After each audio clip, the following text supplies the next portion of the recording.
Hello and good day, welcome to our YouTube channel, God's Promises. And today's video will be a fast, concise overview. Book of Leviticus, chapter 14. Let's get started now. The Book of Leviticus, chapter 14, presents a detailed description of the ritual purification of lepers in ancient Israel.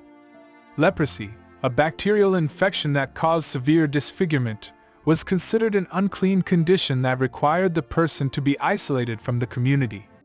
The chapter outlines the process of how a priest determines whether a person is cleansed of leprosy and can be readmitted to the community. The chapter also describes the sacrifices and offerings that must be made for the cleansing process.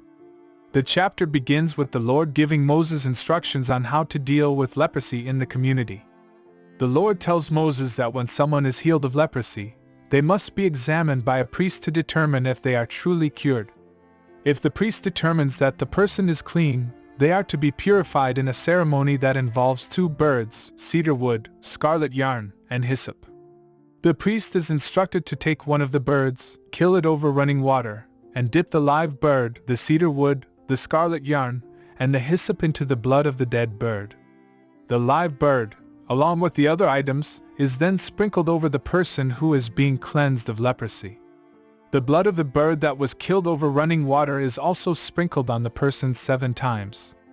This is done to symbolize the cleansing of the person's sins and impurities. The person who is being cleansed is then required to wash their clothes, shave all their hair, and bathe in water. They are then considered clean and allowed to return to the community. However, the purification process is not complete yet. The person must wait 7 days and then shave all their hair again and wash their clothes. They are then allowed to offer 2 male lambs and a ewe lamb as sacrifices, along with flour mixed with oil as an offering. The chapter goes on to describe the purification process for houses that are infected with leprosy. If a house has an infection, the priest is called to examine it. If the infection is deemed serious, the house is to be torn down and its materials taken outside the city to an unclean place. If the infection is not serious, the house is to be scraped and then replastered with fresh clay. The house is then inspected again to determine if the infection has been completely eradicated. If it has, the house is considered clean and the owner can return to it. The detailed rituals and purification processes described in this chapter may seem foreign and irrelevant to modern readers. However, there are several valuable lessons that can be gleaned from this ancient text. First, the importance of recognizing and addressing impurity and sin in our lives. Just as leprosy was considered an unclean condition that required isolation and purification, sin can separate us from God and the community of believers.